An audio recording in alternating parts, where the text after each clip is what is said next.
Hello and welcome back to all dear students, welcome to career planet. तो बच्चों, coordination compound यानी कि complex compound की last class, आज हम पूरा चैप्टर जो है वो कंप्लीट करने वाले हैं, है ना। लास्ट टॉपिक हमारे पास बचे हैं। आज के क्लास में हम डिस्कस करेंगे crystal field splitting in tetrahedral complex, चतुष्फलकीय संकुल के अंदर क्रिस्टल क्षेत्र विपाटन, उसके बाद में स्पेक्ट्रोकेमिकल सीरीज, उसके बाद में डी ट्रांजिशन, सिनर्जिक बॉन्डिंग और कॉम्प्लेक्स कंपाउंड की यूजेस। बहुत ज़्यादा लग रहा है लेकिन बहुत छोटे छोटे टॉपिक्स है, जल्दी कंप्लीट हो जाएंगे। तो लास्ट क्लास में मैंने आपको बताया था ऑक्टाहेड्रल कॉम्प्लेक्स, अष्टफलकीय संकुल में क्रिस्टल क्षेत्र विपाटन। तो हमने क्या देखा था कि भाई अगर मैं क्रिस्टल फील्ड थ्योरी की बात करूं तो क्रिस्टल फील्ड थ्योरी ऐसा मानती है कि भाई मेटल प्लस है और लिगेंड माइनस है और दोनों के बीच में पक्का प्रबल आकर्षण है, स्थिर विद्युत आकर्षण बल, ठीक है ना। यानी कि ले देखें इनके बीच में आयोनिक बॉन्ड है, ये क्रिस्टल फील्ड थ्योरी का कहना है, ठीक है। अब हुआ क्या, तो भाई जब मेटल यानी कि प्लस को लिगेंड अप्रोच करता है, लिगेंड इसके पास आता है, अपने चारों तरफ इसको घेरता है ना, तो लिगेंड के इलेक्ट्रॉन और धातु के डी कक्षक के इलेक्ट्रॉन के बीच में क्या होता है, तो हम कहेंगे प्रतिकर्षण होता है, और प्रतिकर्षण के चक्कर में डी कक्षक टूट जाता है। अब प्रतिकर्षण एक्सिस पे ज़्यादा हुआ था, जो कक्ष डायरेक्ट एक्सिस पे आ रहे हैं यानी D X square Y square और डी जेड स्क्वायर, यहाँ प्रतिकर्षण बहुत ज़्यादा हुआ था, और जो एक्सिस के बीच में थे वहाँ प्रतिकर्षण कम हुआ था। लेकिन अगर चतुष्फलकीय संकुल बनेगा तो सोचो, तो बच्चे चतुष्फलकीय संकुल ऐसा है ना, इस तरह से एक्सिस आपकी यूं आ रही थी, ये एक्सिस थी, ये एक्सिस थी, ये एक्सिस थी, लेकिन चतुष्फलकीय संकुल ऐसा है ना। तो हम कहेंगे कि यहाँ पे प्रतिकर्षण जो है अक्षों के मध्य आने वाले लिगेंड और धातु के इलेक्ट्रॉन, अक्षों के मध्य आने वाले कक्षक और धातु के लिगेंड के इलेक्ट्रॉन के बीच में होता है। इस चक्कर में डी कक्षक टूटता तो है, लेकिन इस बार प्रतिकर्षण T2G में ज़्यादा है और EG में कम है, तो कुल मिला के T2G ऊपर रखना है, EG नीचे रखना है। तो जो भी पिछली क्लास में आपने अष्टफलकीय संकुल बनाया था उसका उल्टा कर लेते हैं। तो आज हम डिस्कस करते हैं क्रिस्टल फील्ड स्प्लिटिंग। तो बच्चे, चतुष्फलकीय संकुल में क्रिस्टल क्षेत्र विपाटन, तो ये विपाटन अष्टफलकीय की तुलना में क्या है, बिल्कुल उल्टा है। यानी T2G कक्षक के इलेक्ट्रॉन्स के लिए प्रतिकर्षण EG से क्या है, EG की तुलना में ज़्यादा है, ठीक है। तो विपाटन बना के बताओ, तो ठीक है। तो अब क्या करेंगे, सबसे पहले d ऑर्बिटल बनाएंगे, है ना। कितने होते हैं d ऑर्बिटल्स, तो हम कहेंगे d में तो 5 कक्षक है, ठीक है। तो ये हमारा हो गया d उपकोष, है ना, T2G और EG का सेट है। अब खास बात ध्यान रखना, T2G नहीं लिखना है, EG नहीं लिखना है, T2 लिखना है और E लिखना है ना। सबस्क्रिप्ट G यूज नहीं करना है। क्यों, तो G तब था जब आपके पास ऐसा कॉम्प्लेक्स था जिसमें सेंटर ऑफ सिमेट्री, सममिति केंद्र है ना। अष्टफलकीय संकुल है तो सेंटर ऑफ सिमेट्री है, एक पॉइंट ऐसा है कि वहां से लिगेंड पूरा क्या हो जाएगा, कट जाएगा। तो जहां पे भी सममिति केंद्र है, लाइक ऑक्टाहेड्रल कॉम्प्लेक्स, अष्टफलकीय संकुल, स्क्वायर प्लेनर कॉम्प्लेक्स, वर्गाकार समतलीय संकुल, यहाँ पे सममिति केंद्र होता है तो हम G लिखते हैं। अदरवाइज आपको G नहीं लिखना है, टेट्राहेड्रल कॉम्प्लेक्स में सममिति केंद्र नहीं, तो G मत लिखो, T2 और E बोलो। थोड़ा अजीब सा लगेगा, T2G EG सही था, लेकिन अब बोल रहा है T2 और E। कभी भी T2G EG टेट्राहेड्रल के लिए नहीं बोलेंगे, ठीक है। तो मैंने तुम्हें कहा था कि भाई ये D उपकोष है, और जब लिगेंड इसको अप्रोच करते हैं, तो भाई जब लिगेंड अप्रोच करते हैं तो इन पांचों की ऊर्जा पहले से तो बढ़ी जाती है, तो ये 5 लाइनें बना दी, इनकी ऊर्जा पहले के कंपैरेटिवली ज़्यादा है। तो ये एवरेज एनर्जी सेंटर है, इसे औसत ऊर्जा केंद्र या बेरी सेंटर बोलते हैं, ठीक है। ये कक्षकों की एवरेज एनर्जी है, औसत ऊर्जा है। अब होना तो वही है, 2 पार्ट्स में टूटना है, तो ठीक है। लेकिन इस बार जो टूटेगा तो हम कहेंगे इस बार T2G पे प्रतिकर्षण ज़्यादा है ना, और तो T2 लिखना है, T2G तो नहीं लिखना है ना। तो भाई T2 पे प्रतिकर्षण ज़्यादा है और E पे प्रतिकर्षण कम है।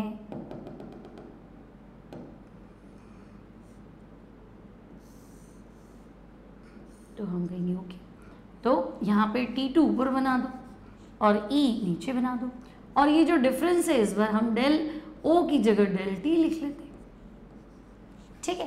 तो आपसे पूछे चतुष्फलकीय संकुल में क्रिस्टल क्षेत्र विपाटन, तो बता देंगे crystal field splitting in tetrahedral complex, चतुष्फलकीय संकुल में क्रिस्टल क्षेत्र विपाटन।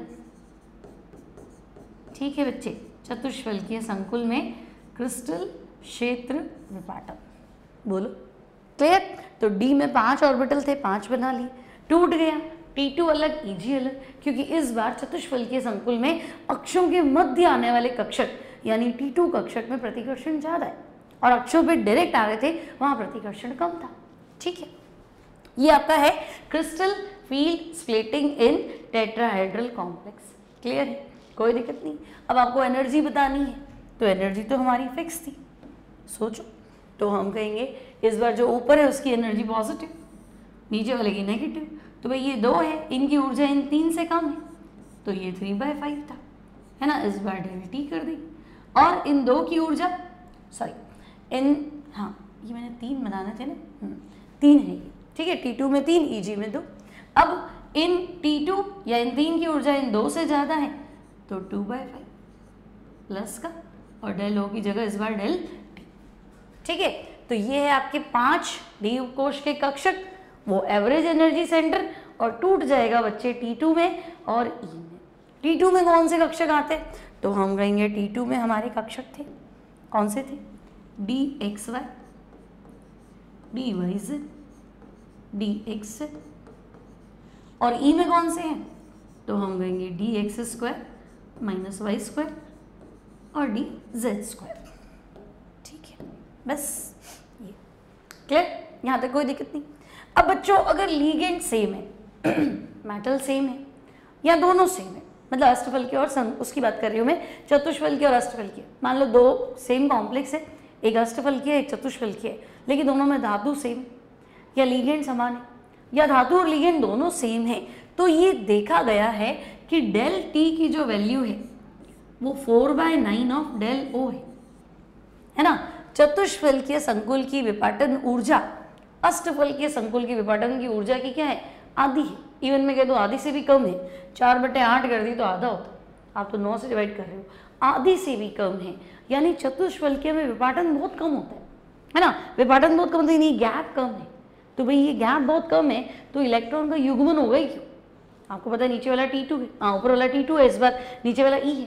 अब अगर ये गैप बहुत ज़्यादा होता तो मैं कहती हूँ प्रबल क्षेत्र लिगेंड में तो ये गैप बहुत ज़्यादा विपाटन करते हैं, तो वो युग्मन कर लेते थे। लेकिन दुर्बल में आपने कहा था ये गैप कम है ना, तो गैप कम है तो युग्मन की जरूरत के ऊपर चला जाएगा, पैर नहीं करेगा। ठीक है, तो इनमें आप क्या कह सकते हैं? तो इनमें पहली बार ΔT की वैल्यू 4/9 ΔO, चतुष्फलकीय विपाटन ऊर्जा का मान अष्टफलकीय विपाटन ऊर्जा के आधे से भी कम है। कब? जब या तो लीगेंड सेम हो, धातु सेम हो, या धातु लीगेंड दोनों सेम हो। ठीक है, अब बच्चों कक्षकों की विपाटन ऊर्जा इतनी ज़्यादा है नहीं कि वो इनको इलेक्ट्रॉन को युग्मन के लिए बाध्य कर सके, मतलब इलेक्ट्रॉन जस्ट ऊपर चला जाएगा। आपने नीचे भरा 1 2 Eg, चौथा इलेक्ट्रॉन आपको नीचे पेयर अप नहीं करना है, चौथा आपको ऊपर ही भेजना है। जनरली इनमें ऐसा ही देखा जाता है। तो भाई इनमें आपका बनता है लो स्पिन कॉम्प्लेक्स, है ना, निम्न चक्रण संकुल। ठीक है, क्योंकि इलेक्ट्रॉन का युग्मन तो होता ही नहीं है, इलेक्ट्रॉन आपका ऊपर चला जाता है। ठीक है, तो जनरली आपको इसमें देखने को मिलेगा बच्चों, टेट्राहेड्रल कॉम्प्लेक्स के अंदर आपको देखने को मिलेगा लो स्पिन कॉम्प्लेक्स। ठीक है, निम्न, एक सेकेंड, लो स्पिन कॉम्प्लेक्स ही नहीं देखने को मिलेगा। मुझे लगा क्या गड़बड़ हो गई, आपका चौथा इलेक्ट्रॉन ऊपर चला गया तो अयुग्मित इलेक्ट्रॉन की संख्या क्या हो गई? बहुत ज़्यादा हो गई, तो आपको देखने को मिलेगा हाई स्पिन कॉम्प्लेक्स, है ना। लो स्पिन तो क्या होता था कि सारे इलेक्ट्रॉन आपके पेयर हो जाते थे, तो आपको अनपेयर्ड इलेक्ट्रॉन मिलता ही नहीं था, तो हम कहते थे लो स्पिन है ना, निम्न चक्रण संकुल है। लेकिन इस बार आप क्या कह रहे हैं कि हमारा इलेक्ट्रॉन तो है वो पेयर हो ही नहीं रहा, इलेक्ट्रॉन तुम्हारा जम करके ऊपर जा रहा है, तो हमें तो बहुत अच्छा स्पिन देखने को मिलेगा। तो मोस्टली इनमें हाई स्पिन देखने को मिलता है। लाइन उल्टी लिखी थी इसने ना, हाँ, निम्न चक्रण संकुल शायद ही देखने को मिलता है, मुश्किल ये है कि आपको लो स्पिन देखने को मिले। मोस्टली आपको क्या मिलेगा? हाई स्पिन कॉम्प्लेक्स देखने को मिलेगा, ज़्यादा से ज़्यादा अयुग्मित इलेक्ट्रॉन है इसलिए। ठीक है, अब ये कह रहा है कि भाई देखो जी सबस्क्रिप्ट का प्रयोग अष्टफलकीय और वर्गाकार समतलीय संकुल में करते हैं, है ना, क्योंकि उनमें सेंटर ऑफ सिमेट्री होता है। चतुष्फलकीय में हम सेंटर ऑफ सिमेट्री, सममिति केंद्र नहीं है, तो हम T2 लिखेंगे, E लिखेंगे, T2G नहीं लिखेंगे, EG नहीं लिखेंगे। ठीक है, यहाँ तक कोई दिक्कत नहीं है। ये हो गया आपका चतुष्फलकीय संकुल में क्रिस्टल क्षेत्र विपाटन। नेक्स्ट टॉपिक आता है बच्चों कलर इन कॉम्प्लेक्स कंपाउंड, उपसह संयोजक यौगिकों में रंग। अब मुझे एक चीज बताओ उसको पढ़ने से पहले कि कलर का रीजन क्या है। मान लो कोई चीज है ना, मान लो अब मेरा ड्रेस जो है वो रेड दिख रहा है, तो कलर का कॉन्सेप्ट ये है जब नॉर्मल लाइट, व्हाइट लाइट, श्वेत प्रकाश किसी भी सैंपल पे गिरता है ना, तो वो क्या करता है उसमें से कुछ रंग तो चुरा लेता है ना। 7 रंग होते हैं ना विबग्योर, ठीक है, 7 वेवलेंथ है, 7 रंगों की वेवलेंथ है। वेवलेंथ तो 4000 से 8000, 3800 से 7600 एग्जैक्ट बोले तो हम कहेंगे हाँ वेवलेंथ तो बहुत बड़ी। तो भाई वो कोई पर्टिकुलर रेंज को चुरा लेता है, अवशोषित कर लेता है। चुरा लेता है मतलब अवशोषित कर लेता है। अब 7 रंगों में से एक भी रंग तुमने गायब किया, एक भी तरंग दैर्ध्य अगर आपने खींच लिया, तो आपको उसका कॉम्प्लीमेंट्री, आपको उसका पूरक दिखाई देता है। ये मेन रंग का रीजन है। अब आपको लगेगा सफ़ेद क्यों दिखता है, तो जो लाइट आई उसे सारा ही कलर क्या किया, सारा ही रंग क्या किया, उड़ा दिया, सारी ही वेवलेंस को बाहर लौटा दिया, क्या कहते हैं स्कैटर कर दिया, बाहर कर दिया, अवशोषित किए ही नहीं, है ना, सबका सब बाहर छोड़ दिया। तो कुछ भी नहीं लोगे तो सफ़ेद दिखेगा और सब कुछ चुरा लोगे तो काला दिखेगा। रंग का वजह तो ये, तो लाइट गिरती है, सारा रंग अगर सब्सटेंस से चुरा लिया तो वो ब्लैक है, सारा छोड़ दिया तो वाइट है। पर्टिकुलर किसी एक रंग को चुराया बाकी छोड़ दिया तो उसका स्पेसिफिक कलर होगा, ठीक है। फॉर एग्जाम्पल तो देखो जब श्वेत प्रकाश किसी संकुल यौगिक या प्रतिदर्श यानी कि सैंपल पे गिरता है तो कुछ भाग संकुल द्वारा अवशोषित हो जाता है और बाहर निकलने वाला प्रकाश अब श्वेत नहीं रहता। तो बच्चे संकुल का रंग उसके द्वारा अवशोषित प्रकाश का पूरक होता है। मतलब अगर तुम्हें ये रेड दिख रहा है तो मतलब ये ड्रेस क्या कर रही है, यहाँ का सब्सटेंस क्या कर रहा है, ग्रीन एब्जॉर्ब कर रहा है। ग्रीन खींच लेगा तो दिखेगा लाल, और लाल खींच लेगा तो फिर कुछ और, ठीक है। तो यदि संकुल आपको ग्रीन कलर को एब्जॉर्ब कर रहा है तो संकुल दिखेगा कैसा, तो हम कहेंगे रेड। अब सबका याद नहीं रख सकते, कुछ एक एग्जाम्पल्स है हमारे एनसीईआरटी में, तो हम उनको एक बार पढ़ते हैं कि मान लो आपके पास ये संकुल है कोबाल्ट NH3O5Cl, ठीक है। तो ये बैंगनी दिखता है, तो बैंगनी दिखता है मतलब इसने पीले रंग का क्या किया है, अवशोषण। अब पीले रंग की वेवलेंथ तो बच्चे विबग्योर है ना, violet, indigo, blue, green, yellow, orange और रेड। तो येलो जो है वो दूर में आ रहा है, लैम्डा ज़्यादा में आ रहा है, तो ज़्यादा लैम्डा चाहिए क्योंकि एनर्जी कम चाहिए होगी इसको कूदने के लिए, इलेक्ट्रॉन को ट्रांजिशन करने के लिए एनर्जी क्या चाहिए, कम। भाई ये प्रकाश से तरंग दैर्ध्य चुरा रहा है, मतलब प्रकाश की एनर्जी क्या है, hc/λ। तो लैम्डा कैसे चुराएगा, ऊर्जा अवशोषित करेगा। अब उस ऊर्जा का पर्टिकुलर वेवलेंथ होगा और उस वेवलेंथ, उस तरंग दैर्ध्य की पर्टिकुलर क्या होगी, तो कलर होगी। तो इसको जितनी ऊर्जा चाहिए उतनी ऊर्जा मांगेगा। अब ज़्यादा ऊर्जा चाहिए तो एनर्जी और लैम्डा इन्वर्स है, इस पे जेई और नीट में क्वेश्चन है, E = hc/λ, है ना। अगर इसको बहुत ज़्यादा ऊर्जा चाहिए तो ये कम लैम्डा अवशोषित करेगा। कम लैम्डा मतलब वॉयलेट, इंडिगो, ब्लू को अवशोषित करेगा, तो दिखेगी क्या, उनके कॉम्प्लीमेंट्री, तो येलो, ऑरेंज, रेड उनके कॉम्प्लीमेंट्री होते हैं। और अगर इसको बहुत कम ऊर्जा चाहिए तो ये ज़्यादा लैम्डा चुराएगा, है ना। तो ज़्यादा लैम्डा क्या, तो हम कहेंगे पीछे वाले येलो, ऑरेंज, रेड, उनका लैम्डा ज़्यादा है तो एनर्जी कम, ठीक है। तो येलो, ऑरेंज, रेड चुराएगा तो फिर आगे वाले, है ना, वॉयलेट, इंडिगो, ब्लू, इनमें से कुछ दिखेगा ऐसा। तो हम कहेंगे कि अच्छा बैंगनी दिख रहा है मतलब पीला चुरा रहा है, ठीक है। लाल दिख रहा है मतलब ग्रीन चुरा रहा है ना। पीला नारंगी दिख रहा है तो नीला चुरा रहा है, और हल्का पीला दिख रहा है तो परा बैंगनी। अगर इसको अल्ट्रा वॉयलेट लैम्डा चाहिए, वॉयलेट से भी कम वेवलेंथ चाहिए जंप करने के लिए, तो फिर ये परा बैंगनी किरणों को अवशोषित करेगा, रंग को अवशोषित करेगा, परा बैंगनी रंग को अवशोषित करेगा और दिखेगा कैसा, तो हम कहेंगे लाइट येलो, है ना, हल्का पीला। अब इसको और एक एग्जाम्पल लेके समझा सकते हैं। तो देखो आपसे सवाल पूछा जाएगा संकुल यौगिकों में रंग को डी संक्रमण से समझाओ, और कंपटीशन पूछेगा तो भाई ये कॉम्प्लेक्स वॉयलेट कलर का है, कारण, तो कारण सिर्फ डी संक्रमण। एक्चुअली डी संक्रमण क्या है, तो देखो मान लो आपको एक कॉम्प्लेक्स दे दिया TiH2O6, TiH2O6 और इसका चार्ज है +3। अब बच्चे यहाँ ऑक्सीडेशन स्टेट, तो टाइटेनियम X वाटर न्यूट्रल है, ओवरऑल चार्ज 3 है, तो तो मैं कहूँगी x बराबर +3। ठीक है, अब ध्यान से देखो टाइटेनियम का एटॉमिक नंबर, तो हम कहेंगे टाइटेनियम का atomic number 22, scandium titanium atomic number 22। तो बच्चे 22 यानी आर्गन पे हो गया 18, 4s2 पे हो गया 20 और 3d2 हो गया 22। लेकिन मेरे पास तो टाइटेनियम +3 है, तो आर्गन और 3d1, तो वैसे भी रंग की वजह अयुग्मित इलेक्ट्रॉन होता है, और तुम कह रहे हो D1, डी में एक इलेक्ट्रॉन लाए हो, मतलब अयुग्मित इलेक्ट्रॉन तो है। ठीक है, अब क्या करेंगे, तो देखो आपके पास जो कॉम्प्लेक्स है वो ये है TiH2O6, TiH2O6 +3, 6 water molecule, 6 water molecule है, अष्टफलकीय संकुल है। और आपको पता है अष्टफलकीय संकुल में D उपकोष का विपाटन कैसे होता है, तो हम कहेंगे अष्टफलकीय में T2G तो नीचे होता है ना, और अष्टफलकीय में Eg, तो भाई Eg तो ऊपर होता है। ठीक है, T2G नीचे होता है, Eg ऊपर होता है, और ये जो एनर्जी डिफरेंस है ये डेल O होता है। ठीक है, अब भाई D1 है तो हम कहेंगे D1 मतलब D में एक इलेक्ट्रॉन।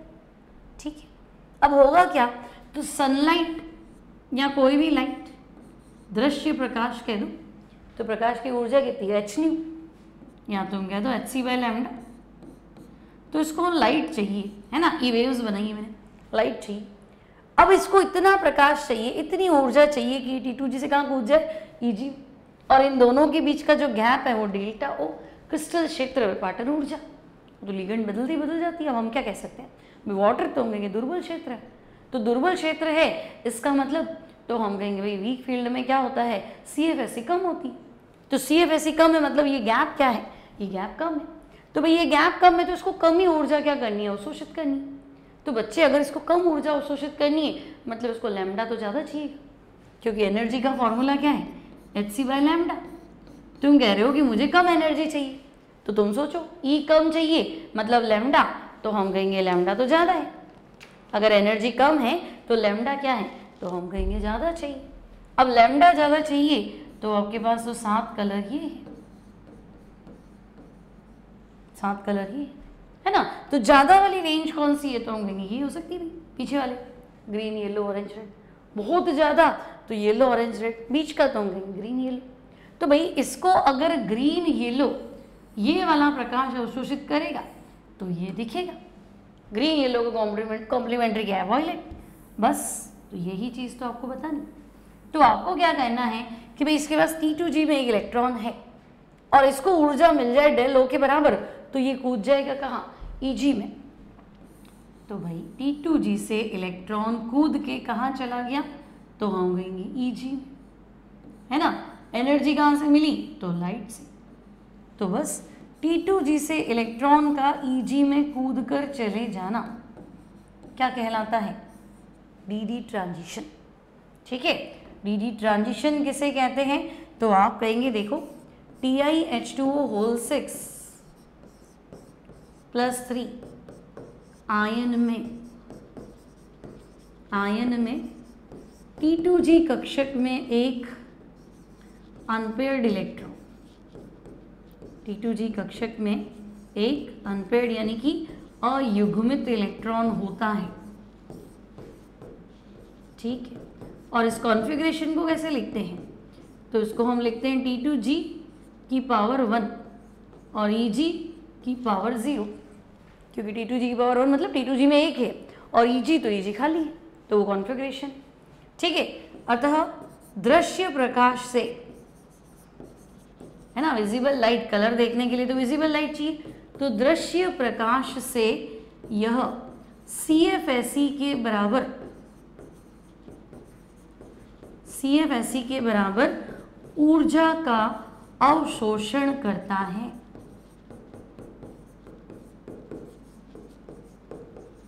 ठीक है, विजिबल लाइट से इसने एनर्जी चुराई, कहाँ, T2G से Eg में जंप करने के लिए।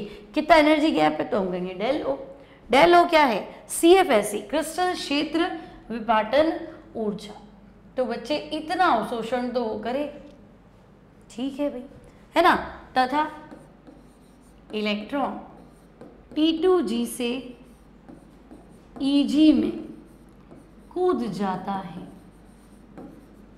ठीक है, इलेक्ट्रॉन आपका जंप कर गया, कहाँ से कहाँ, तो हम कहेंगे T2G से कूदा, EG में जंप कर गया। तो बच्चे T2G से EG में, T2G कक्षक से EG कक्षक में इलेक्ट्रॉन का संक्रमण, इलेक्ट्रॉन का संक्रमण क्या होगा, तो हम कहेंगे T2G से EG कक्षक में इलेक्ट्रॉन का संक्रमण DD संक्रमण, DD ट्रांजिशन कहलाता है। DD संक्रमण से आप क्या समझते, तो T2G से EG में इलेक्ट्रॉन का जंप करना। ठीक है, और जंप करा ही क्यों, देखो तुम्हारा संकुल ये था TiH2O होल 6+3, 6 वाटर थे। ठीक है, अब मान लो संकुल होता ही नहीं तो, है ना, संकुल होता तो स्प्लिटिंग होती है, विपाटन होता है। भाई लीगेंड है तो विपाटन हुआ, विपाटन हुआ तो हमने कहा अच्छा ठीक है T2G भी है और EG भी है ना, अब इसको यहाँ से यहाँ कूदना है। अभी विपाटन होता ही नहीं तो D कक्षक 5 हो गई होते तो हम रंग नहीं समझा सकते। VBT CFT में यही तो प्रॉब्लम था। VBT ने कहा अच्छा अयुमित इलेक्ट्रॉन है, रंग होगा। CFT कहता है रंग होगा, कौन सा होगा मैं बता रहा हूँ। कैसे बता रहा हूँ, मैं लीगेंड देखूंगा, लीगेंड की ऊर्जा देखूंगा, ऊर्जा से लैम्डा निकालूंगा, जो लैम्डा वो चुराएगा उसका कॉम्प्लीमेंट्री में तो मैं दे देता हूँ, है ना। ये लैम्डा चुराया तो इसका कॉम्प्लीमेंट्री इसका पूरक ही है, ये चुराया तो इसका कॉम्प्लीमेंट्री ये है, इस तरह से। ठीक है, तो ये भी देखा गया है बच्चों कि अगर स्प्लिटिंग ही ना हो, फॉर एग्जाम्पल लीगेंड की एब्सेंस में क्रिस्टल क्षेत्र विपाटन होता ही नहीं, और आंसर क्या है, कलरलेस। फॉर एग्जाम्पल ये तुम्हारा कॉम्प्लेक्स है ना TiH2O होल 6Cl3, तो मैं गर्म कर दूँ तो पानी सारा उड़ जाएगा, अब TiCl3 रहेगा, है ना। तो टाइटेनियम +3 है, इस पर भी अनपेयर्ड इलेक्ट्रॉन मान सकते थे, लेकिन आप देखोगे इसमें तो कलर ही नहीं। सिमिलरली तुमने पढ़ा है ब्लू वाइट्रियोल, नीला थोथा, क्या होता है COSO4.5H2, जिसको तो बोला ही क्यों ब्लू वाइट्रियोल, क्योंकि ये ब्लू कलर का है, गर्म कर दो तो सारा पानी उड़ जाए, तो तुम देखोगे इसमें तो कलर ही नहीं। जबकि कॉपर +2 है तो अनपेयर्ड इलेक्ट्रॉन तो हुआ ना, लेकिन स्प्लिटिंग नहीं है ना। इलेक्ट्रॉन होने से क्या, इलेक्ट्रॉन को जंप करने के लिए एनर्जी लेवल चाहिए, वो एनर्जी लेवल तो है ही नहीं, तो इलेक्ट्रॉन आपका घूम ही नहीं सकता, संक्रमण करेगा ही नहीं। तो जब कोई ट्रांजिशन नहीं करेगा, कोई संक्रमण नहीं करेगा, तो फिर कलर का आएगा। ठीक है, तो आप बताएंगे कि अगर लीगेंड ही नहीं है तो स्प्लिटिंग नहीं है, विपाटन नहीं, और विपाटन नहीं है तो फिर रंग नहीं। तो TiH2O होल 6Cl3 को गर्म करने पे रंगहीन हो जाता है, तो आपको बताना है क्यों, क्योंकि वाटर निकल जाने से स्प्लिटिंग खत्म, कलरलेस। नीला तोता .5H2O गर्म करने पे सफेद हो जाता है, क्यों, क्योंकि पानी उड़ गया, विपाटन हुआ ही नहीं, विपाटन नहीं हुआ तो फिर क्या करा। क्लियर, तो लीगेंड मस्ट है, क्रिस्टल क्षेत्र विपाटन मस्ट है। ठीक है, अब आप कलर को ऐसे भी समझ सकते हो। आपको लगता है कि अच्छा लीगेंड चेंज हो रहे तो कलर कैसे चेंज हो रहा है, तो तुम ऐसा करो, लैब के अंदर आपने प्रैक्टिकल में किया होगा निकल का टेस्ट। जनरली निकल के टेस्ट के लिए ग्रीन कलर का पाउडर देते हैं NiCl2।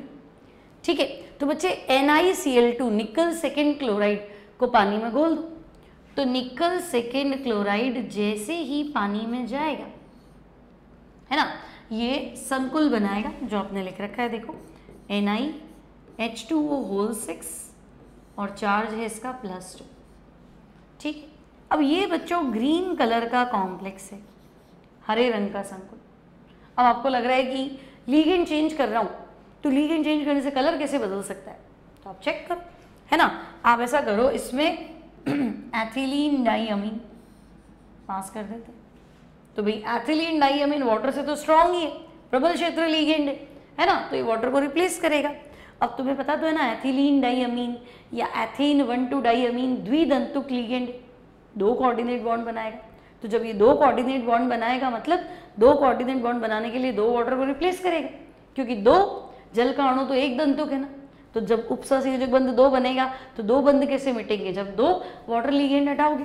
तो मैं इस बार 2 गायब कर रही हूँ, बात समझ में आई ना। भाई जल का एक अणु तो बच्चे एक कोऑर्डिनेट बॉन्ड बनाता है, जल का एक अणु एक उपसंयोजक बंध बनाता है। हम ऐसा लेके आए जो 2 उपसंयोजक बंध बनाता है, तो 2 जल के अणु को बाहर निकाल दो, है ना। समन्वय संख्या तो 6 ही रहनी चाहिए ना, तो हम कहेंगे ये ऐसा। तो पहले क्या था, तो हम कहेंगे पहले ग्रीन था। अब तो अब ग्रीन तो नहीं है भाई, अब इसका कलर जो है वो ग्रीन से ब्लू पे चला गया, है ना। पहले ग्रीन था, ठीक है, और अब ग्रीन नहीं रहेगा, ये ग्रीन से ब्लू पे चला जाएगा। मैं कह दूं लाइट ब्लू पे चला गया, हल्का नीला, ठीक है, हल्का नीला। अब रंग की तीव्रता बढ़ानी है, तुम ऐसा करो और EN मिला दो, है ना। आपके पास ये था, देखो आपके पास Na था, वाटर 6 थे, हमने 4 कर दिए, एक तो EN आई गया, आवेश +2, हमने कैसा करते और EN मिला देते, तो और एथिलीन डाइमीन फिर 2 वाटर को रिप्लेस करेगा। तो अब मेरे पास हो गया NiH2 EN2 चार्ज +2। तो तुमने क्या देखा कि हाँ भाई ये लाइट ब्लू हुआ था, हल्का नीला, और वो थोड़ा और डार्क होने लगे, है ना। ग्रीन और ब्लू में तो फर्क है ना, तो वो थोड़ा और डार्क हो गया। तो बच्चे हल्के नीले से बिल्कुल ब्लू पे चला गया, नील या नील लोहित,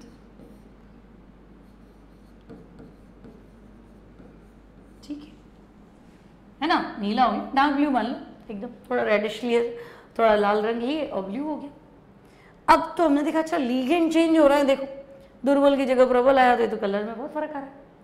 और चेंज करके देख लो, सारा ही वाटर निकाल दो, तो NiH2O2 और EN2 चार्ज +2, EN ले लो, तो बच्चे बचे कुछ 2 वाटर भी निकल जाएंगे,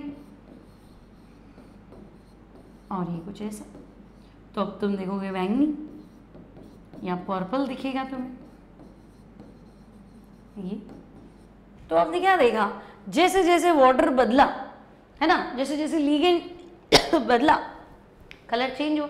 तो ये एक्सपेरिमेंट आपको बता रहा है कि लीगेंड का नेचर या लीगेंड मतलब जो लीगेंड आप ले रहे हो उसके हिसाब से कलर डिसाइड होगा, क्योंकि स्प्लिटिंग जो है ना T2G और EG के बीच का जो गैप है वो डिपेंड कर रहा है। जल जो था वो दुर्बल लीगेंड था, तो गैप कम था, तो इसको कम ऊर्जा चाहिए तो ज़्यादा लैम्डा चुरा रहा था। अब आप देखा नहीं, EN तो प्रबल क्षेत्र है, तो गैप बढ़ा, जैसे जैसे EN है गैप बढ़ा, तो अब ये गैप बढ़ता जा रहा है, तो इसको ज़्यादा ऊर्जा चाहिए, तो कम लैम्डा वाला क्या करेगा, एब्जॉर्ब करेगा और कॉम्प्लीमेंट्री आपको दिखेगा। तो आपको फिलहाल कलर थोड़ा आइडिया होना चाहिए, अच्छा ये कलर है, क्लियर। तो संकुल के रंग पे लीगेंड का क्या प्रभाव है, तो उसको हम समझाएंगे DD ट्रांजिशन से, और उसको हम समझाएंगे इस एक्सपेरिमेंट से, ठीक है। अब क्या करें, तो बच्चे अब तुम्हारे पास नेक्स्ट टॉपिक है मेटल कार्बोनिल, धातु कार्बोनिल, यहाँ आप कहेंगे मेटल कार्बोनिल। अब नाम से क्या लग रहा है, कार्बोनिल क्या था, CO, है ना। तो भाई जब आपके पास लीगेंड जो है वो CO हो, ठीक है, और मेटल, तो CO लीगेंड अपना पेयर किसको डोनेट कर रहा है, मेटल को। तो अगर ऐसा कोई संकुल है जिसमें केवल कार्बोनिल लीगेंड है और कार्बोनिल लीगेंड धातु के साथ उपसंयोजक बंध बना रहा है, तो उसे धातु कार्बोनिल बोलेंगे। तो वे संकुल यौगिक जिनमें धातु सिर्फ कार्बोनिल लीगेंड, कार्बोनिल मतलब कार्बन मोनोऑक्साइड, इससे कनेक्टेड है। अब ये होमोलैप्टिक होगा, तो जब सिर्फ कार्बोनिल लोगे तो सारे लीगेंड एक जैसे, और जब संकुल में सारे लीगेंड एक जैसे होते हैं तो होमोलैप्टिक। आपने पढ़ा था ना, होमोलैप्टिक और हेट्रोलैप्टिक, ऐसे संकुल जिनमें एक ही प्रकार के लीगेंड है होमोलैप्टिक, एक से ज्यादा टाइप के लीगेंड है हेट्रोलैप्टिक। तो ये मेटल कार्बोनिल किसमें, तो हम कहेंगे होमोलैप्टिक संकुल के अंदर, सिंपल। अब एग्जाम्पल्स दो, तो बच्चे हमारे पास बहुत सारे एग्जाम्पल्स है ना। आपसे पूछे कि भाई लोग कोई एग्जाम्पल देके समझाओ, तो हम कहेंगे टेट्रा कार्बोनिल निकल NiCO4। तो इसमें सेंटर एटम Ni है, देखो न्यूट्रल है, और कार्बन मोनोऑक्साइड, ठीक है, कार्बन मोनोऑक्साइड जो है वो आपका लीगेंड है। मान लो FeCO5 पेंटा कार्बोनाइल आयरन 0, तो बच्चे CO5 है ना, 5 लीगेंड, तो Fe सेंटर में, ये CO लोन पेयर डोनेट करेगा, एक CO ऊपर से ले लेते, ये भी डोनेट करेगा, ये भी डोनेट करेगा, ये भी डोनेट करेगा और ये भी डोनेट करेगा। तो 4 में चतुष्फलकीय था, 5 में त्रिकोणीय द्विपिरामिडीय। और एग्जाम्पल ले लेते हैं।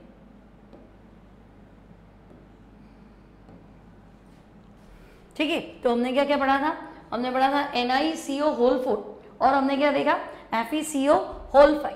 अब मान लो तुम्हारे पास है Mn2CO होल 10, है ना? तो Mn2 मतलब मैंगनीज और मैंगनीज के बीच में धात्विक बंध है, Mn सिंगल बॉन्ड Mn, ठीक है। और टोटल CO 10 है, तो देखो 10 है तो तुम्हें क्या करना है? 2 इधर, 2 इधर और 1, तो ये हो गया CO, ये हो गया CO, ये भी CO, ये भी CO और ये भी CO।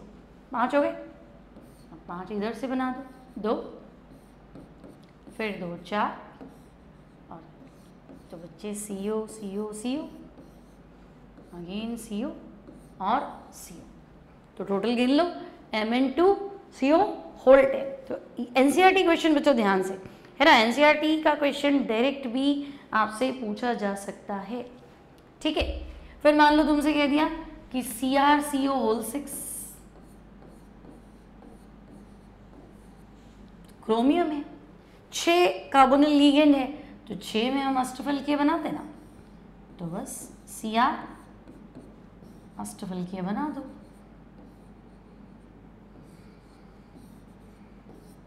तो CO CO CO, ठीक है। तो ये हो गया ऑक्टाहेड्रल अष्टफलकीय, ठीक है। इससे पहले क्या था? तो NiCO होल 4, तो हम कहेंगे NiCO होल 4 था हमारे पास टेट्राहेड्रल चतुष्फलकीय, है ना? और वो क्या है? तो बच्चे 3 को हम कहेंगे त्रिकोणीय। पंखा होता है ना, पंखा क्या होता है? पंखे में जो सर्कल है वो Fe है, 1 2 3 त्रिकोणीय, तीनों एक ही तल में। अब पंखे की डंडी ऊपर आ रही है और एक डंडी नीचे से, मान लो हम अलग पंखा बनाएंगे, तो त्रिकोणीय और द्विपिरामिडीय।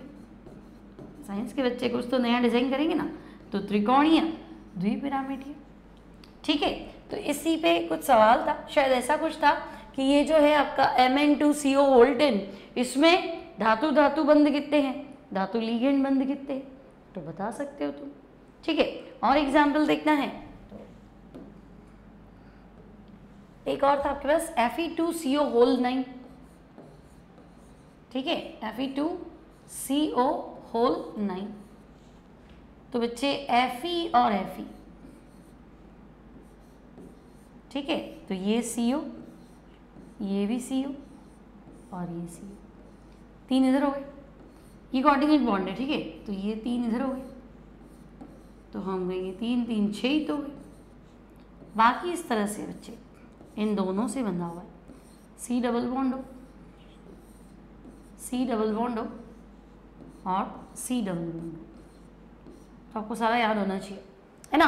कोऑर्डिनेट बॉन्ड कहते हैं, तो हम कहेंगे भाई ये तो कोऑर्डिनेट ही दिख रहे हैं, है ना? और ये भी कोऑर्डिनेट दिख रहे हैं, और ये डायरेक्ट क्या है? देखो कार्बन के सिग्मा बॉन्ड है ना? तो ये डायरेक्ट बॉन्ड है, तो Fe2CO होल 9। इसी तरह से पूछ लिया तुमसे CO2CO होल 8, ये बिल्कुल अलग है, इसका और ध्यान रखेंगे,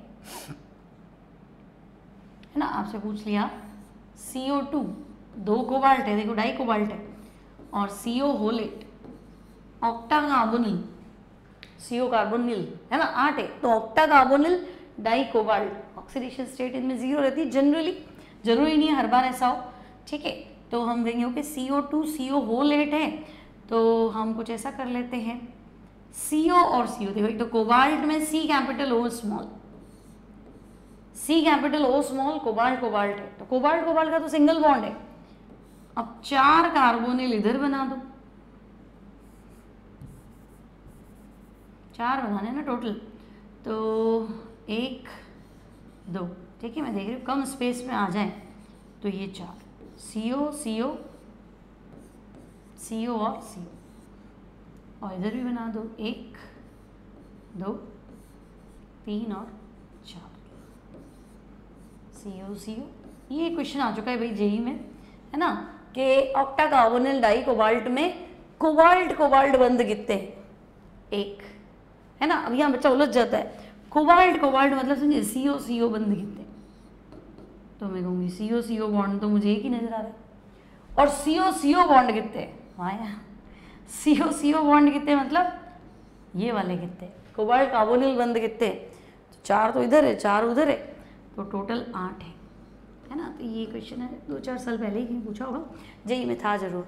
समझ गए मेरी बात, कोबाल्ट कोबाल्ट बंद कितने हैं और कोबाल्ट कार्बोनिल बंद कितने हैं, ठीक है। तो एक सेकेंड, थोड़ा सा मैंने स्ट्रक्चर को बिगाड़ा है, नया उस पर लेते रखो, देखो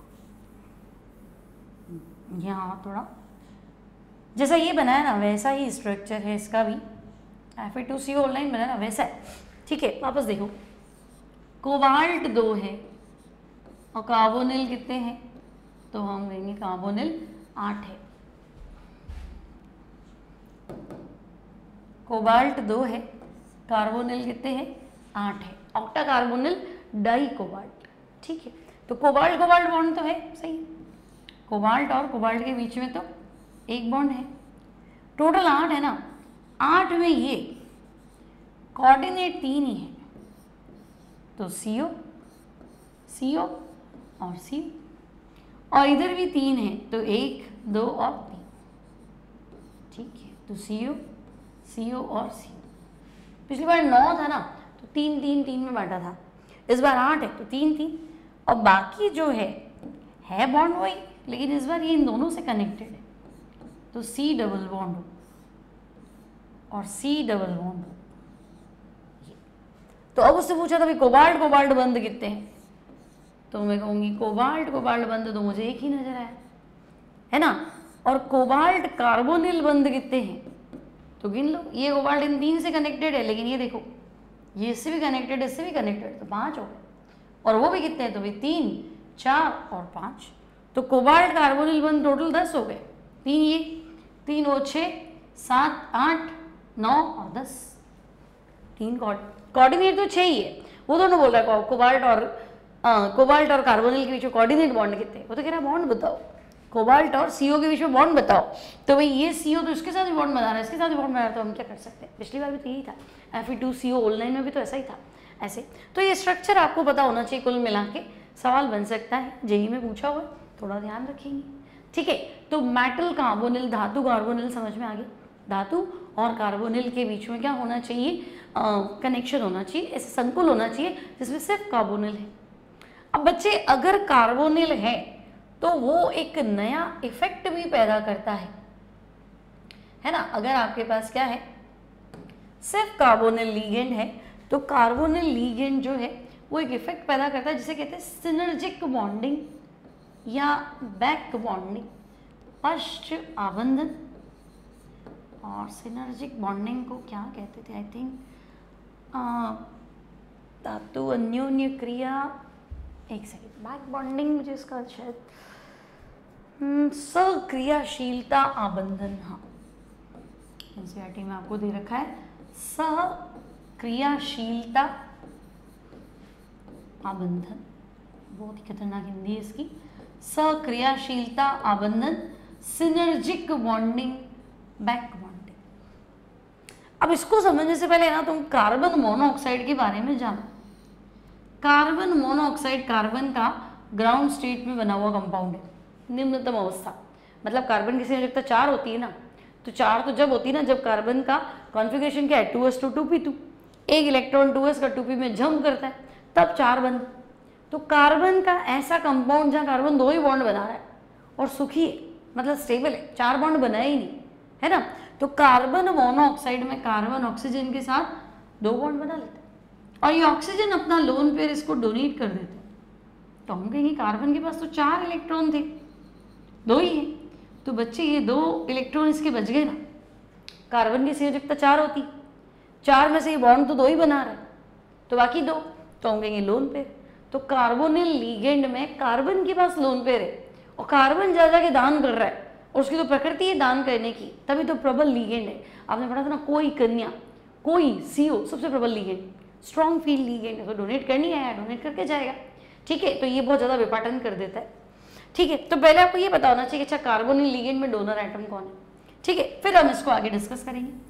अब देखो हुआ क्या, तो हम कहेंगे भाई कॉम्प्लेक्स में होता क्या है, कॉम्प्लेक्स में मेटल होता है और मेटल के पास एक खाली कक्षक होता है, और खाली कक्षक को क्या होता है, डोनेशन में लिगेंड क्या करता है, इलेक्ट्रॉन डोनेट करता है और रख लेता है और कोऑर्डिनेट बॉन्ड बनाता है। सिंपल सी बात थी, बात तो सही थी।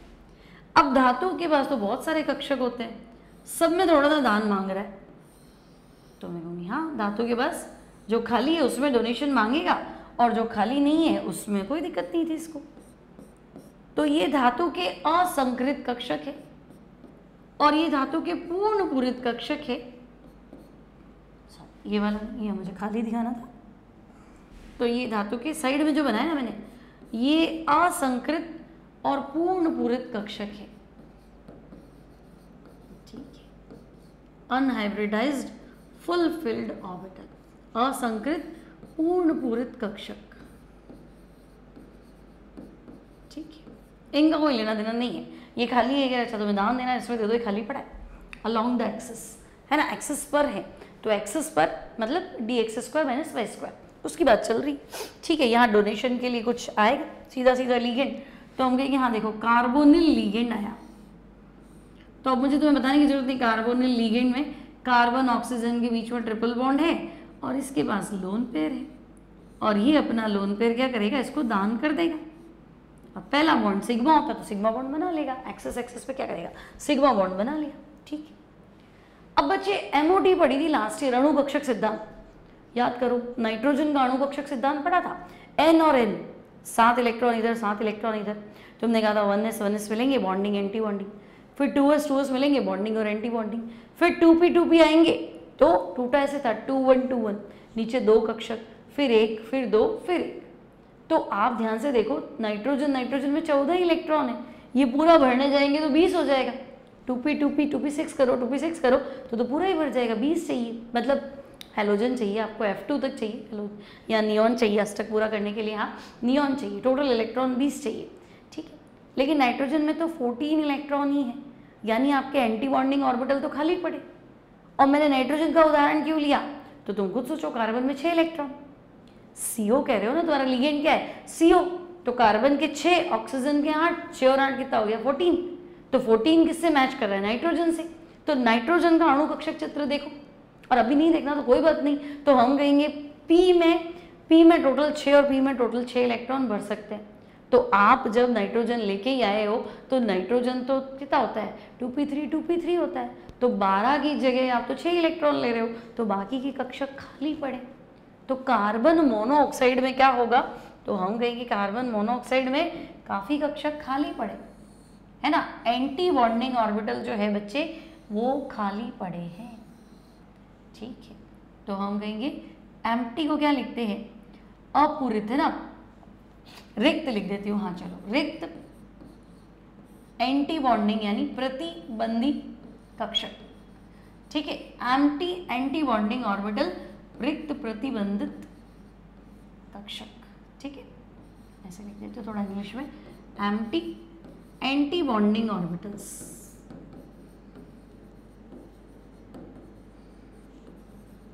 ठीक है, तो हम एंटी बॉन्डिंग वैसे दिखाते ना, पाई स्टार। ठीक है, पाई स्टार वाले कक्षक पड़े।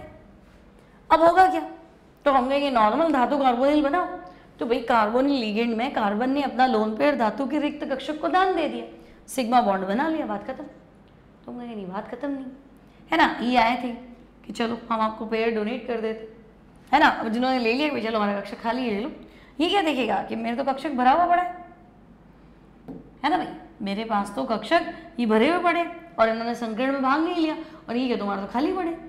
तो धातु का पूर्ण पूरित कक्षक क्या करेगा, धातु का पूर्ण पूरित कक्षक इसको अपना पेयर, है ना, इसके साथ ओवरलैप हो जाएगा, इसको उल्टा पेयर डोनेट कर देगा, ले तू रख ले, तू देने क्या आया तू रख ले, है ना, और दूसरा बंद बनाएगा, तो बंद हो गया पाई।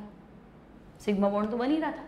अब तो हम कहेंगे भाई इसके तो थे खाली कक्षक और धातु के क्या थे, असंकृत लेकिन भरे हुए कक्षक। तो असंकृत धातु के unhybridised p orbital carbonyl ligand के एंटी बॉन्डिंग ऑर्बिटल में क्या करते हैं, अपने इलेक्ट्रॉन ट्रांसफर कर लेते हैं। और ये साइड बाय साइड ओवरलैपिंग, तो तुमने पढ़ा था यूं ओवरलैपिंग होती है ना एक्सिस पे, तो सिग्मा बॉन्ड होता है, और ये वाली ओवरलैपिंग होती है ना खड़ी वाली, तो क्या होता है, पाई बॉन्ड होता है। तो हम कहेंगे इसको तो पाई बॉन्ड बना।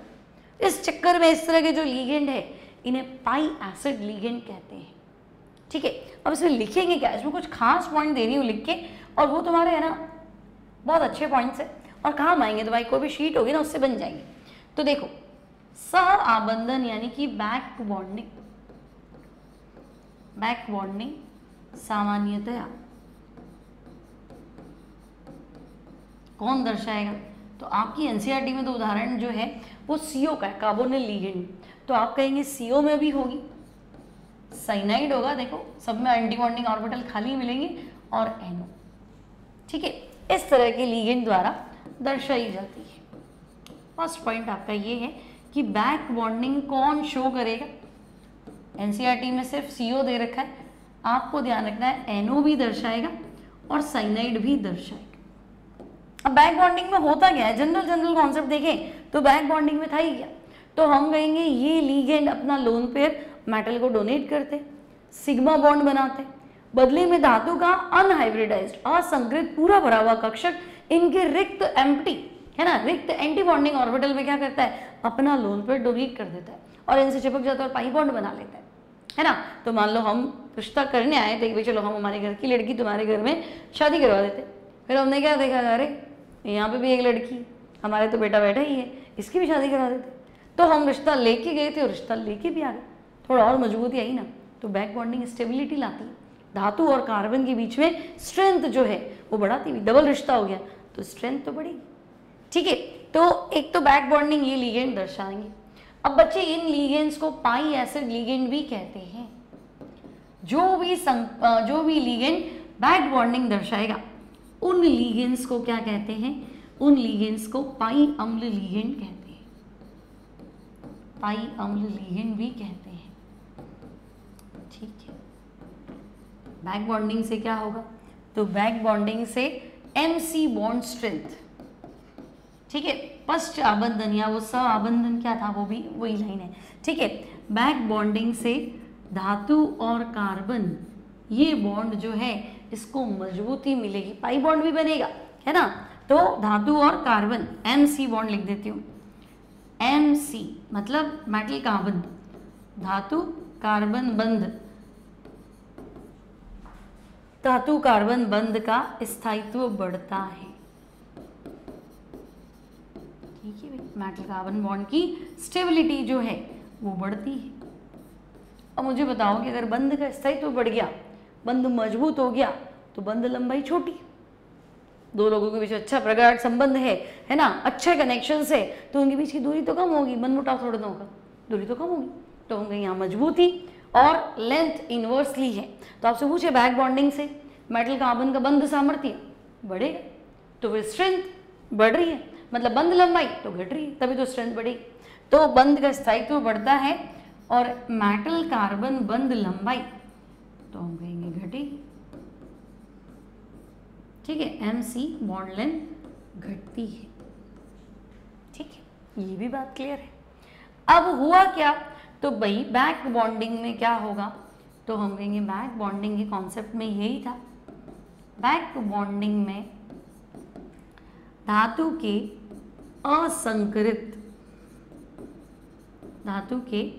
असंकृत कक्षक अपना इलेक्ट्रॉन युग्म लिगेंड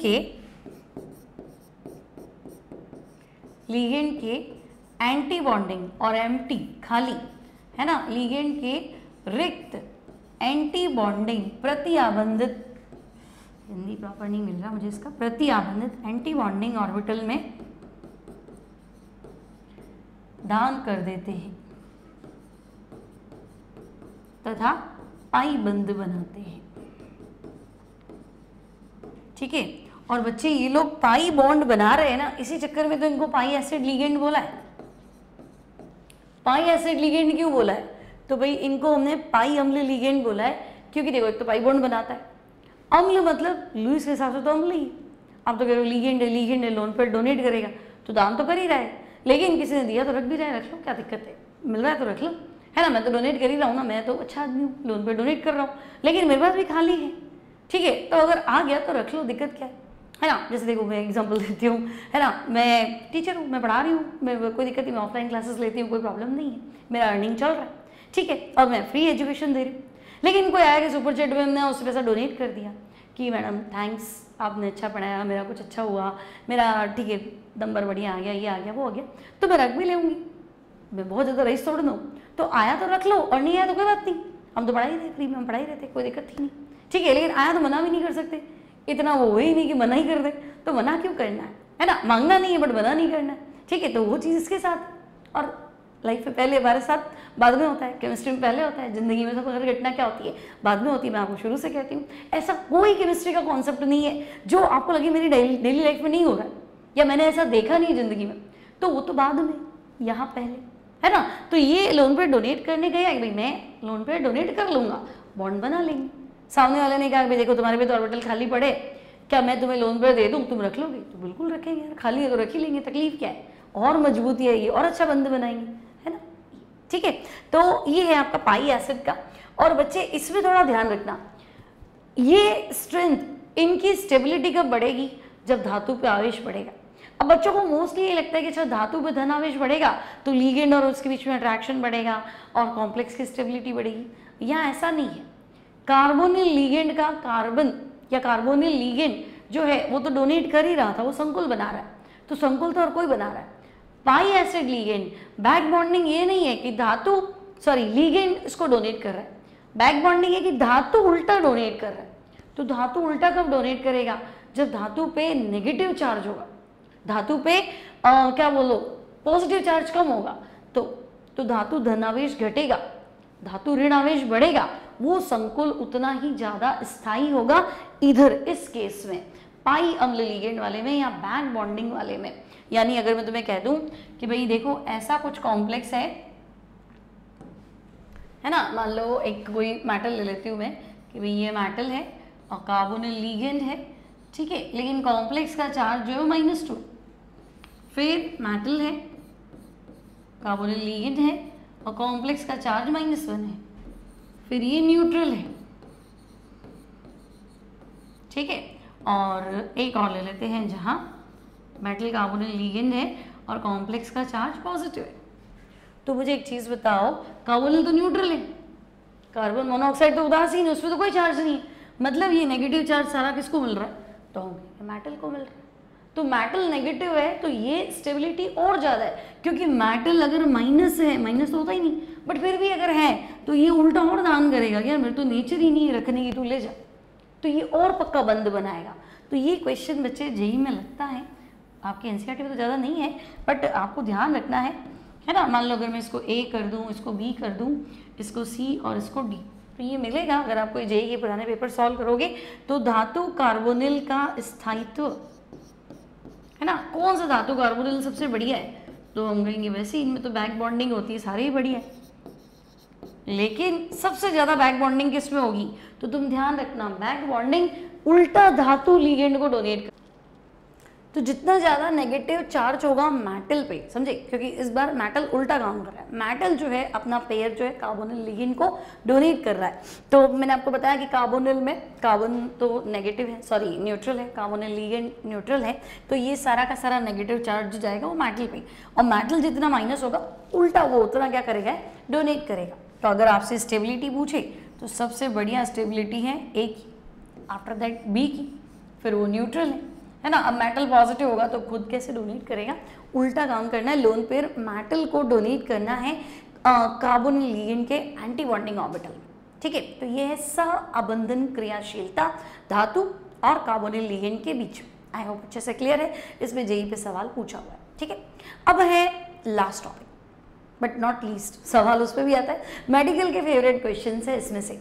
अब आता है कि कॉम्प्लेक्स का, बच्चों ना कॉम्प्लेक्स के क्या बोलेंगे हम, यूजेस क्या है, संकुल यौगिकों का उपयोग क्या है, अनुप्रयोग क्या है।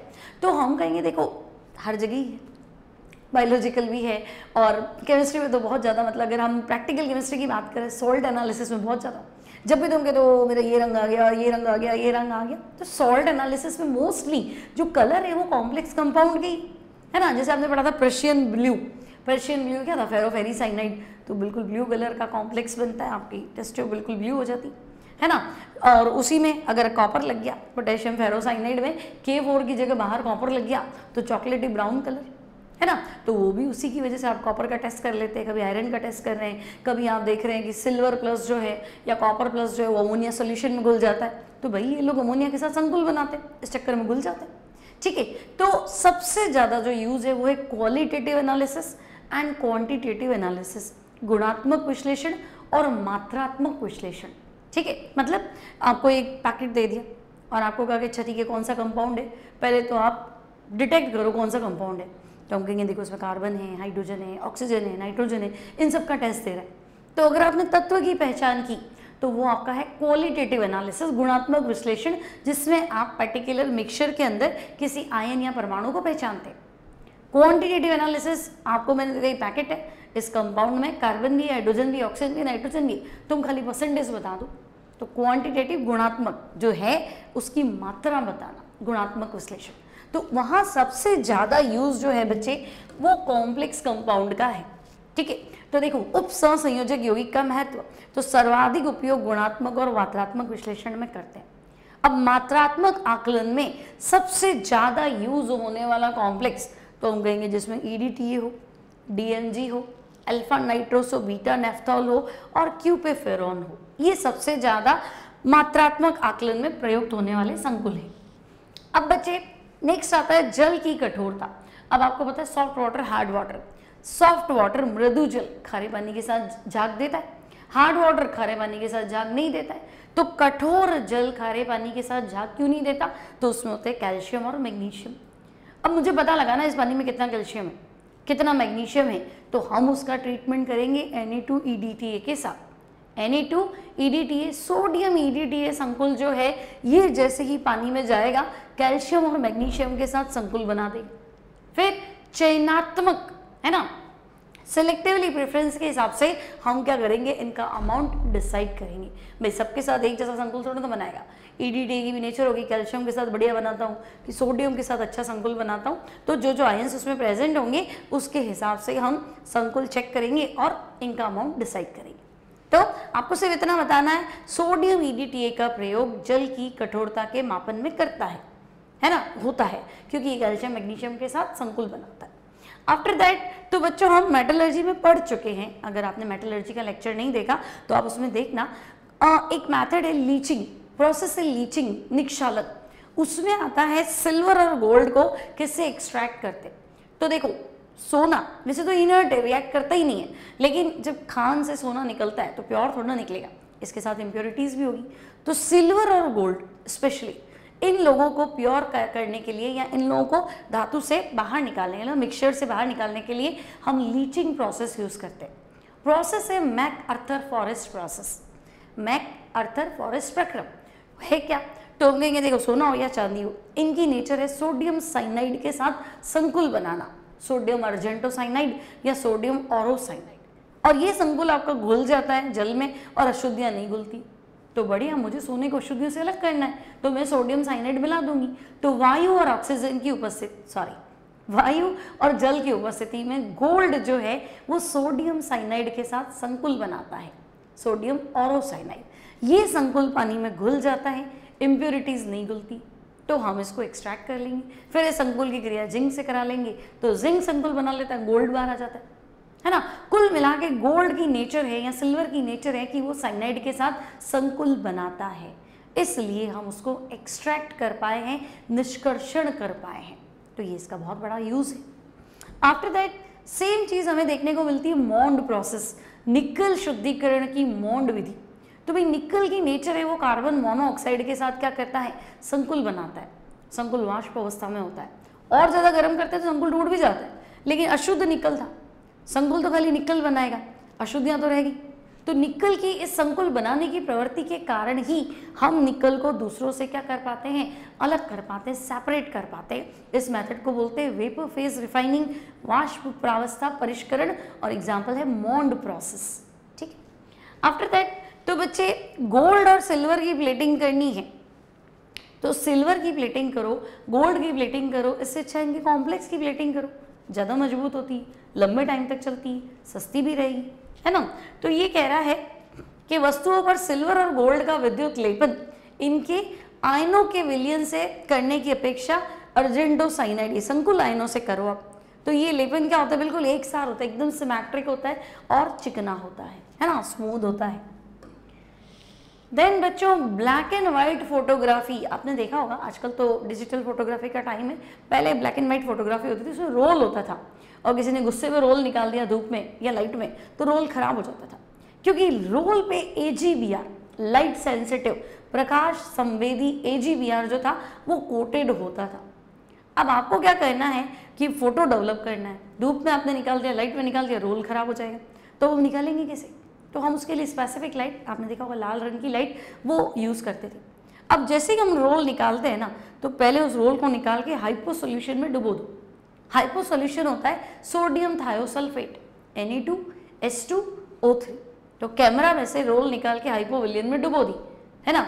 तो प्रॉब्लम क्या थी, AGBR, क्योंकि वो प्रकाश संवेदी था और उसी में फोटो बनता था, उसकी कोटिंग होगी ना, रोल तो वही AGBR की कोटिंग होगी तभी वो फोटो कैप्चर करेगा, अदरवाइज तो करेगा ही। तो उस लाइट सेंसिटिव AGBR को दूर करने का तरीका था कि आपका रोल जो है सोडियम थायोसल्फेट विलयन में डुबो दिया जाए। सोडियम थायोसल्फेट विलयन Ag सिल्वर के साथ संकुल बनाता है, AgS2 है ना, -3, ये तरह का संकुल बना लेता है, ये संकुल आपका घुल जाता है, तो light sensitive AGBR photographic roll से हट जाता है। ये भी कंपटीशन में पूछा जाने वाला अच्छा सवाल है। देन बच्चों विल्किंसन कैटलिस्ट आपने पढ़ा था, वनस्पति तेल में हाइड्रोजन गैस पास करो, वनस्पति घी बन जाएगा, कैटलिस्ट निकल था। सिमिलरली एल्कीन का हाइड्रोजनीकरण विल्किंसन उत्प्रेरक की प्रेजेंस में कर सकते हैं। विल्किंसन कैटलिस्ट है क्लोरो या chlorido, tris triphenyl phosphine rhodium first, chlorido, tris TRIS, tris bracket में लिखेंगे ट्राई फेनिल फॉस्फीन, धातु है रोडियम RHODIUM, रोडियम फर्स्ट। ठीक है, एल्कीन के हाइड्रोजनीकरण में प्रयुक्त होने वाला संकुल है। तो हम संकुल का इंपॉर्टेंस ही तो पढ़ रहे हैं। तो ये नॉर्मल इंपॉर्टेंस है, बायोलॉजिकल इंपॉर्टेंस भी, जैविक महत्व भी है। फॉर एग्जाम्पल सारे प्लांट्स ग्रीन है तो हम कहेंगे यहाँ क्लोरोफिल है। तो क्लोरोफिल क्या है? क्लोरोफिल मैग्नीशियम +2 का संकुल है। हमारी बॉडी, हम बिल्कुल अगर अच्छा खाना खाते हैं और खून की कमी नहीं है तो बिल्कुल लाल लाल दिखते, और खून की कमी है तो पीले दिखते, है ना। तो अच्छा खासा ब्लड है मतलब हीमोग्लोबिन बराबर है, हीमोग्लोबिन टेस्ट ही तो कराते। तो हीमोग्लोबिन जो है वो आयरन का Fe+2 का संकुल कंपाउंड है ना, आयरन का संकुल है। ठीक है, फिर आता है विटामिन B12। अब विटामिन B12 नहीं है मतलब एनीमिक हो गए, खून की कमी होगी, तो विटामिन B12 का नाम है साइनोकोबाल्टमीन। तो बच्चे ये कोबाल्ट+3 का संकुल है। तो क्लोरोफिल Mg+2 का संकुल है, हीमोग्लोबिन आयरन का संकुल है, विटामिन B12 कोबाल्ट+3 का संकुल है। ठीक है, देन ये हमने पहले ही पढ़ लिया था सिस्प्लैटिन। सिस्प्लैटिन में कैंसर की ट्यूमर्स को डिस्ट्रॉय करने की टेंडेंसी होती है, कैंसर की गांठों को नष्ट करने की क्षमता होती है। तो सिस्प्लैटिन एंटी कैंसर एजेंट की तरह प्रयुक्त होता है।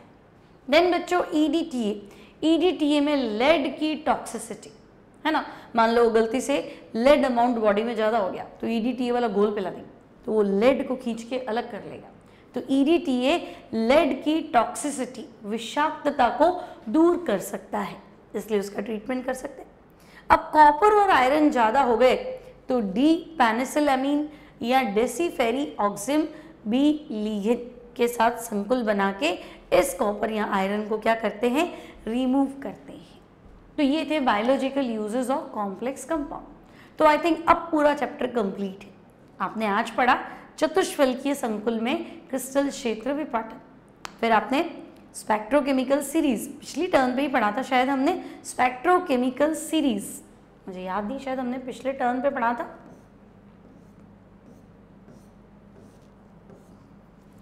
एक बार मैं चेक कर लेती हूँ बच्चों, अगर आपने स्पेक्ट्रोकेमिकल सीरीज नहीं पढ़ा तब भी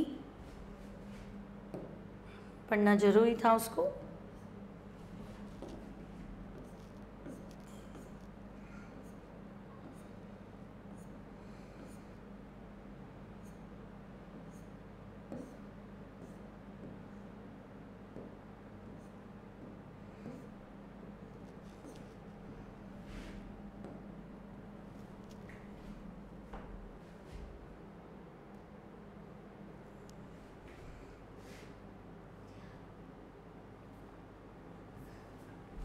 स्पेक्ट्रोकेमिकल सीरीज, स्पेक्ट्रोकेमिकल सीरीज में आपको क्या करना था, आपको लिगेंड्स को जमाना है। आई थिंक हमने शायद लास्ट टर्न पे नहीं पढ़ा एक्चुअली, हाँ आज के ही टॉपिक में है, ठीक है।